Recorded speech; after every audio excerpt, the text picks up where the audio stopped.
नमस्कार भाई, सभी को प्यार भरा नमस्कार। आज मैं बात करेंगे सीईटी को मद्देनजर रखते हुए आज के सेशन की शुरुआत करते हैं। तो देखो, हम बात करेंगे सीईटी को महत्व देते हुए आज जो हम क्वेश्चन स्टार्ट कर रहे हैं, जो हमारा जीके का आज रहेगा वो रहेगा भारत के भौतिक प्रदेश। देखो मेरे भाई,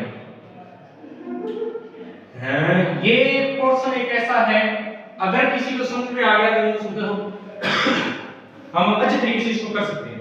अगर ये क्वेश्चन समझ में नहीं आता तो किसी हालात में नहीं, तो अपने इसको अच्छे तरीके से पढ़ने का प्रयास करेंगे।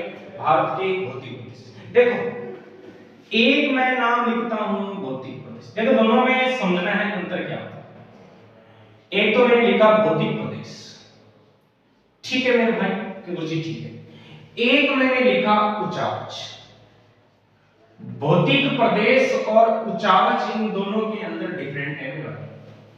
उचावच किसे कहेंगे और भौतिक प्रदेश किसे कहेंगे, ये अगर हमें समझ में आ गया तो यो सुंदर की सब कुछ हमें अच्छे तरीके से समझ में आ चुका है। अगर हमें ये पता नहीं चला कि भौतिक प्रदेश किसे कह सकते हैं, उचावच किसे कह सकते हैं, तो किसी हालात में समझ में नहीं। देखना, भौतिक प्रदेश उसको कहेंगे वह भूभाग जो एक समान संरचना रखता हो। भौतिक प्रदेश किसे कहेंगे, वह भूभाग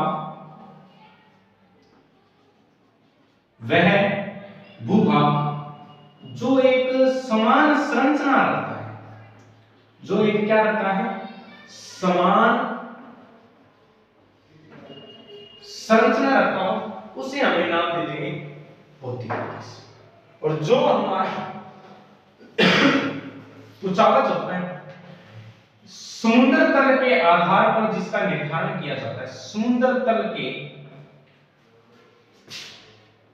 आधार पर जिसका निर्धारण है, समुद्र तल के आधार पर जिसका क्या होता है,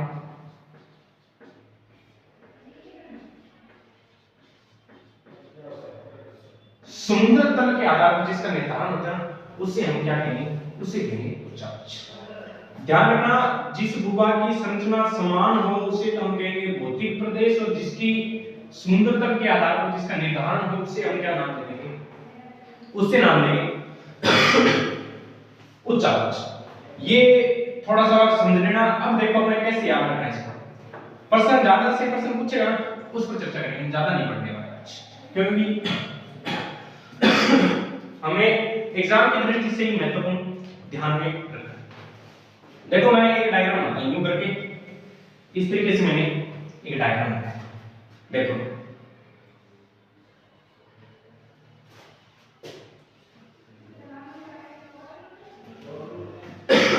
इस बात को समझ लेना, ये अपना हो जाएगा इधर हमारा एक आधार, हमने मान लिया मुझे समुद्र। क्या आधार माना, ये हमने आधार माना समुद्र, जिसकी ऊंचाई या जिस भाग की ऊंचाई समुद्र तल से 300 से 500 मीटर की होती है ना।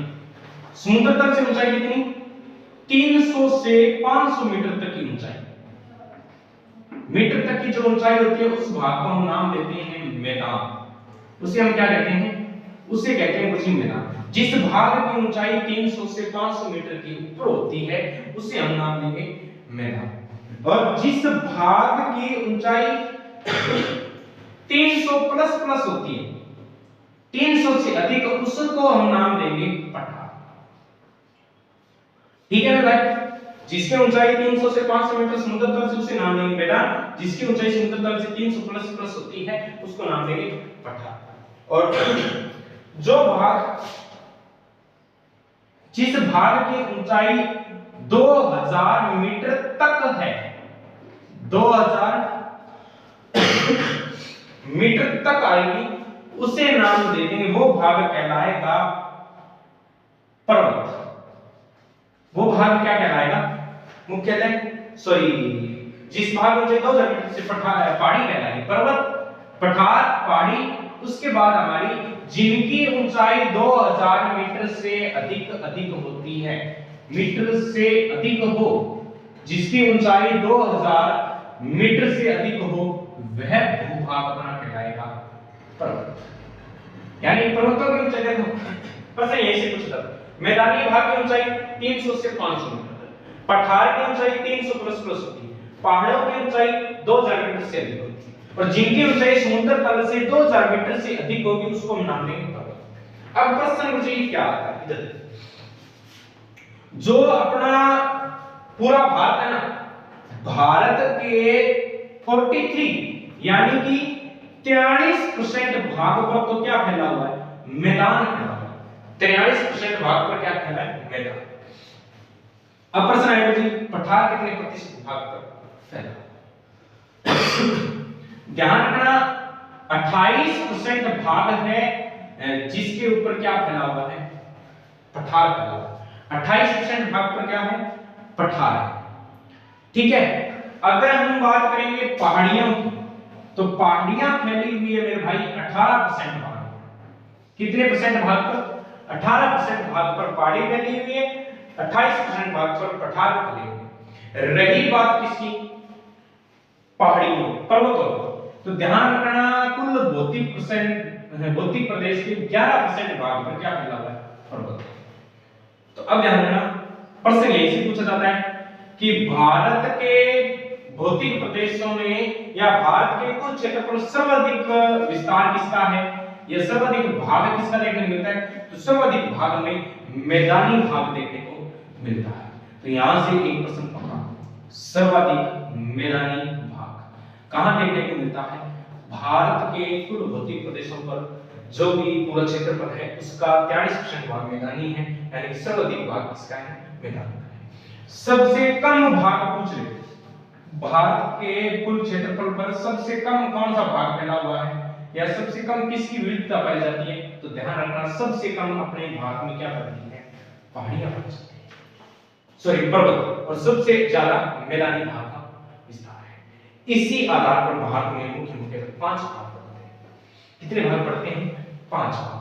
पहले इसका स्क्रीनशॉट ले लीजिए फिर हम आगे शुरू करते हैं। ठीक है, अब देखो, अब मैं ज्यादा टारगेट सिर्फ सीईटी का ही रहेगा क्योंकि अपने एग्जाम है उसी आधार पर चलेंगे। ठीक है, यूं करके एक छोटा सा अपने क्या बना लेते हैं, भारत क्या बना लिया, ये हमने बना लिया भारत। ठीक है, उम्मीद है कि पूरा दिखाई दे रहा होगा, स्पष्ट थोड़ा सा अपने इसको छोटा कर लेते हैं ताकि दिखाई देना जरूरी है, समझने का आप प्रयत्न करेंगे हम अच्छे तरीके से। यूं करके इस तरीके से एक बार छोटा बना लेते हैं। ठीक है,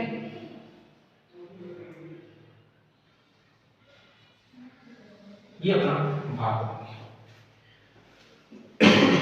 अब ये जो भाग था इसे एक भाग अपना भारत का जो आता है इसे नाम दे दिया उत्तरी पर्वतीय मैदान,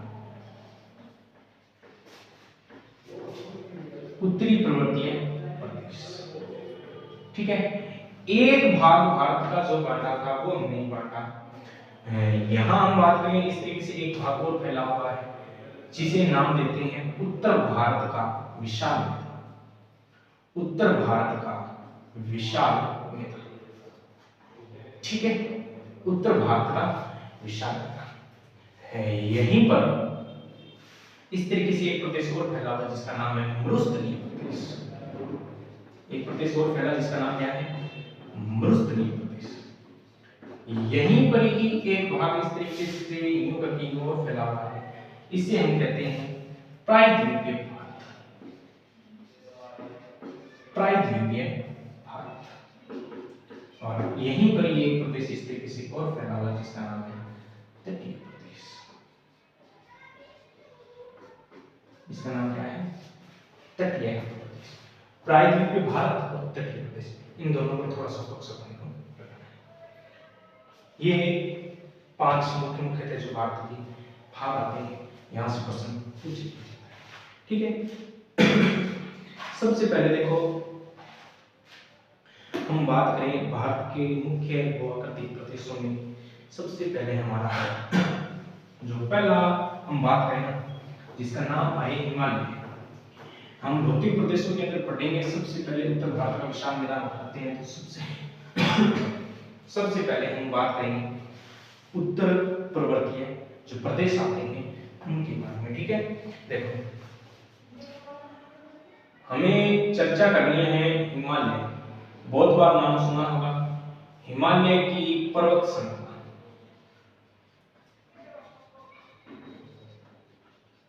ठीक है, देखो हिमालय की पर्वत श्रृंखला, जो हिमालय पर्वत है यहां से क्वेश्चन एग्जाम में पूछा जाता है। सबसे पहले हिमालय पर्वत श्रृंखला के अंदर एक प्रश्न आता है, विश्व की नवीन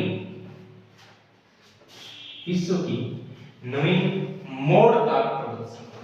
विश्व की नवीन मोड़दार पर्वत श्रृंखला किसे कहते हैं? तो ध्यान रखना, हिमालय जो पर्वत श्रृंखला है इसे विश्व की नवीन मोड़दार पर्वत श्रृंखला कहा जाता है। ठीक है, अब देखो हिमालय की स्थिति अगर देखी जाए ना, हिमालय की स्थिति अगर बनावट की दृष्टि से देखें,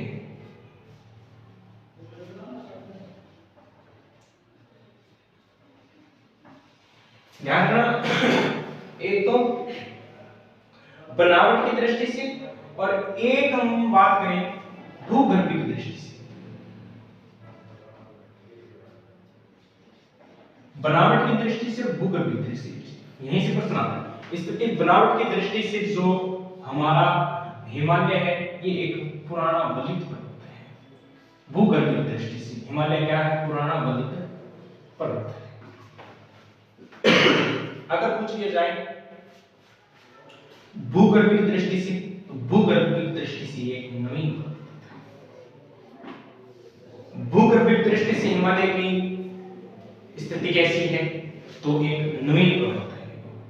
ठीक है, अगर बनावट की दृष्टि से पूछ लिया जाए तो बनावट की दृष्टि से हम कहेंगे बनावट की दृष्टि से पुराना बलित पर्वत है। ठीक है, अब प्रश्न माइंड में ये आता है जी हिमालय का निर्माण कैसे होता है? ये प्रश्न हमें बहुत बार सताया है। हिमालय की उत्पत्ति देखना, साथ साथ नोट्स बनाते रहना। प्रश्न यहां से रूबरू प्रश्न छपने को मैं दिखाऊंगा कैसे। ठीक है, देखो हिमालय की उत्पत्ति दो प्लेटों के टकराने से।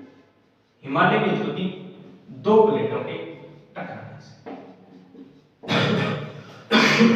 प्रश्न ये आता है जी, दो प्लेटों के टकराने से हुई तो दो प्लेट कौन कौन सी? ध्यान रखना, दो प्लेटें मैंने दिखाई है तो इन दोनों प्लेटों पर थोड़ा सा चर्चा करेंगे। एक प्लेट तो आती है हमारी यूरेशियन प्लेट। ठीक है, इधर से तो एक प्लेट ये आई है और एक प्लेट इधर से आती है जिसका नाम है इंडियन प्लेट।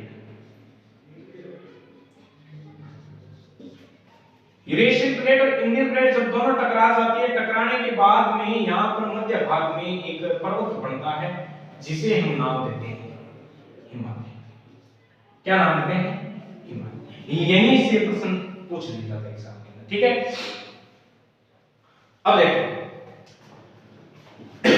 ये सिद्धांत कौन सा है? किसके अनुसार सिद्धांत है? ये प्रसिद्ध सिद्धांत कौन सा कहता है? ये सिद्धांत दिया था कोपर के अनुसार। एक सिद्धांत आता है भूसंगति प्रदेश। कोपर के अनुसार भूसंगति प्रदेश इस सिद्धांत की व्याख्या करता है।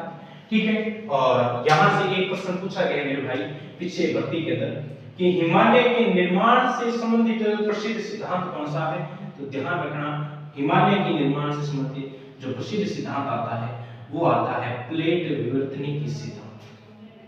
कौन सा सिद्धांत? तो प्लेट विवर्तनिकी सिद्धांत हिमालय निर्माण से संबंधित माना जाता है। प्लेट विवर्तनिकी सिद्धांत अच्छे तरीके से आता है। हिमालय प्लेट विवर्तनिकी सिद्धांत हिमालय उत्पत्ति से संबंधित है। भूसंगति सिद्धांत की कोपर के अनुसार। ठीक है, इस सिद्धांत के अनुसार इन्होंने इसे हिमालय की पालना कहा जाता है। हिमालय की पालना। अब देखो हिमालय की पालना कैसे कहते हैं उसके बारे में हम चर्चा करेंगे। थोड़ा सा इसको दोबारा देख लीजिए एक बार, आशा करता हूं अच्छी तरीके से समझ में आएगा। देखो, हिमालय पर्वत श्रृंखला विश्व की नवीन मोड़दार पर्वत श्रृंखला है, कोई इंपॉर्टेंट नहीं। हिमालय की स्थिति बनावट की दृष्टि से देखेंगे तो ये पुराना पर्वत है, बल्कि भूगर्भीय की दृष्टि से देखेंगे तो ये कैसा है, नवीन पर्वत है। हिमालय की उत्पत्ति दो प्लेटों के टकराने से, उसमें से एक प्लेट थी यूरेशियन और एक थी इंडियन प्लेट, बीच में जो भाग आया वो आया हिमालय का। ठीक है, कौन सा सिद्धांत प्रतिपादित है?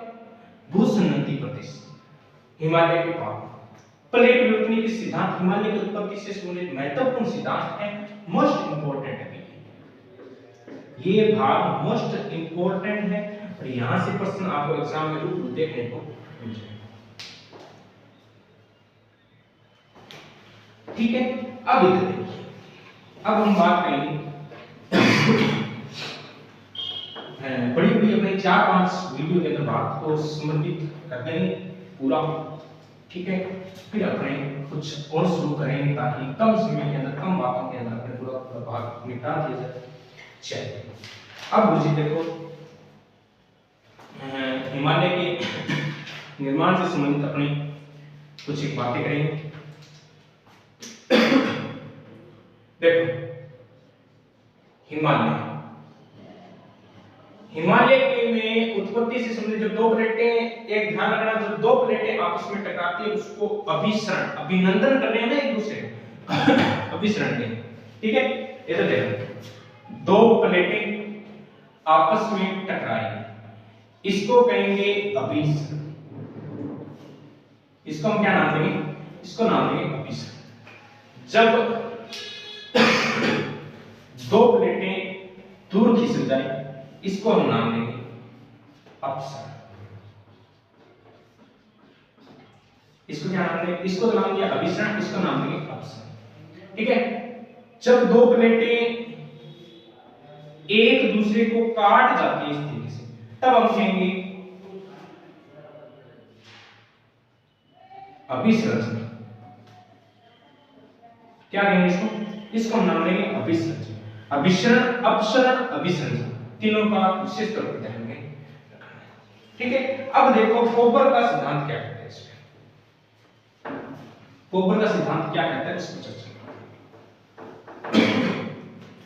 देखो, हम बात करेंगे बल के बारे में, यानी कि जब हिमालय की उत्पत्ति हुई थी ना, तो कोपर के अनुसार बल किस दिशा से लगता है, इस पर चर्चा करना बहुत जरूरी है। जब हिमालय की उत्पत्ति हुई तो कोपर के ने ये बताया कि हिमालय की जब उत्पत्ति हुई है तो जो बल लगा था प्लेटों के अंदर वो दोनों दिशाओं से लगा। कैसे? वो एक प्लेट तो इधर से आई, एक प्लेट यहां। ठीक है, जब ये दोनों प्लेटें, अब ये बात हम कर रहे हैं कोपर के अनुसार, एक भूगोल में है कोपर, इनके अनुसार प्रश्न यहीं से पूछा जाता है कोपर के अनुसार बल किस दिशा में लगा था, तो दोनों दिशा। कोपर के अनुसार बल जो लगा है वो दोनों दिशा में। एक दिशा तो थी अपनी कौन सी, उत्तर, एक दिशा आ जाएगी। अच्छा, कोपर के अनुसार बल किस दिशा से लगा है, तो कोपर के अनुसार जो बल लगा था वो दक्षिण दिशा से, उत्तर और दक्षिण दोनों दिशाओं से। जब दोनों प्लेटें ये आपस में टकराई तो यहां से बीच में था, यहाँ टेथी सागर का अवसाद बोलते हैं जिसको। ठीक है, टेथी सागर का अवसाद। जब ये दोनों प्लेटें आपस में टकराई, क्या हुआ? दोनों प्लेटें घुसी आपस में। जब दोनों प्लेटें आपस में टकराई तो दो पर्वत बने। जो पर्वत है यूरेशियन प्लेट की तरफ बना, इसे तो नाम दिया क्यून-लून पर्वत। क्या नाम दिया इसे? इसे नाम दिया क्यून-लून। और जो भाग इधर इंडियन प्लेट की तरफ बड़ा पर्वत, इस पर्वत को नाम दिया हिमालय। ठीक है, कोपर के अनुसार बल लगा दोनों दिशाओं से। जब दोनों दिशाओं से बल लगा तो टेथी सागर का अवसाद सब बाहर निकला, तो एक तरफ तो पर्वत बना जिसका नाम रखा गया क्यून-लून पर्वत, एक तरफ पर्वत बना जिसका नाम रखा गया, और बीच में ये भाग था टेथी सागर का। और इसे टेथी सागर को ध्यान रखना, यहां से प्रश्न एक पक्का पूछा गया, टेथी सागर का 33 सागर को हिमालय का गर्भगृह,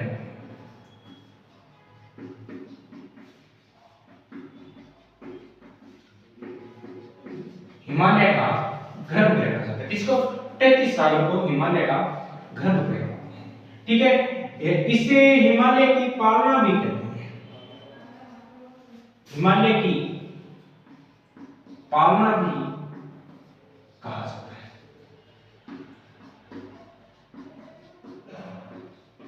हिमालय की क्या कहते हैं इसको, हिमालय की पालना भी कहते हैं। 33 सागर को हिमालय का गर्भगृह, हिमालय की पालना भी कहा जाता है, ठीक है। हिमालय पर्वत 33 सागर के सबसे। अब देखो अब एक भूगोल में था, यहां से प्रश्न है किस तरीके से याद रखना है। ये जो था कोबर, कोबर के अनुसार बल किस दिशा से लगेगा, कोबर के अनुसार बल दोनों दिशा से, उत्तर से और दक्षिण। उत्तर से जो बल लगा और दक्षिण से जो एक पर्वत बना उसका निर्माण हुआ, क्यों एक पर्वत बना जिसे नाम दिया गया हिमालय। 33 सागर को हिमालय का गर्भगृह कहा जाता है, हिमालय की पालना भी कहा जाता है, ठीक है। फिर एक भूगोल में आते हैं जिनका नाम आता है स्वेस या हेरीहेज। स्वेस महोदय ने क्या कहा, स्वेस महोदय के अनुसार उन्होंने बताया कि हिमालय निर्माण में जो बल लगा है वो केवल उत्तर से लगा है। हिमालय निर्माण बल किस दिशा से लगा है, केवल उत्तर से। स्वेस हेरीहेज के अनुसार हिमालय निर्माण में बल उत्तर दिशा से लगा है। प्रश्न यही से आता है हिमालय निर्माण में उत्तर दिशा से बल लगा है, इस बात का समर्थन कौन से भूगोल नेता करते हैं, तो ध्यान रखना कौन से वो हो जाएंगे आपके स्वेस। इनके अनुसार देखो स्वेस हेरीहेज ने बताया था कि जो इंडियन प्लेट का भाग था ना,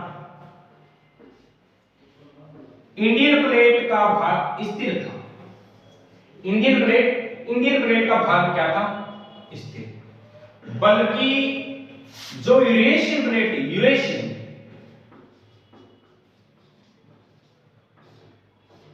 यूरेशियन प्लेट का भाग गतिशील है। इस बात को विशेष तौर पर ध्यान में, इंडियन प्लेट का भाग स्थिर रहा था, यूरेशियन प्लेट का भाग क्या रहा, गतिशील। और स्वेस ने जो भाग स्थिर था ना, कौन सा, इंडियन प्लेट, स्वेस ने स्थिर भाग को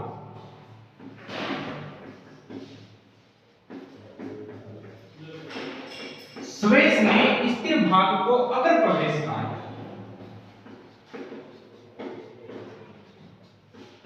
स्वेस ने स्थिर भाग को किस नाम से जाना है, स्वेस ने स्थिर भाग को अगर प्रदेश कहा है, ठीक है।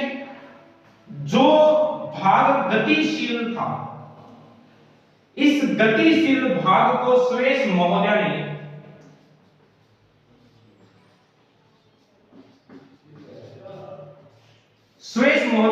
गतिशील भाग को पार्श्व प्रदेश कहा। गतिशील भाग को यहां ऊपर लिख लेते हैं, इसको यूं करके, ठीक है। स्वेस महोदय ने गतिशील भाग को पार्श्व प्रदेश कहा।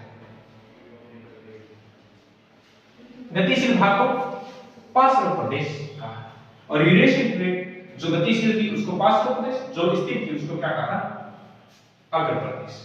यहां तक जल्दी से नोट कर लीजिए, उसके बाद हम बात करते हैं नेक्स्ट क्लास में। तब तक के लिए tata bye bye, take care, Jai Hind.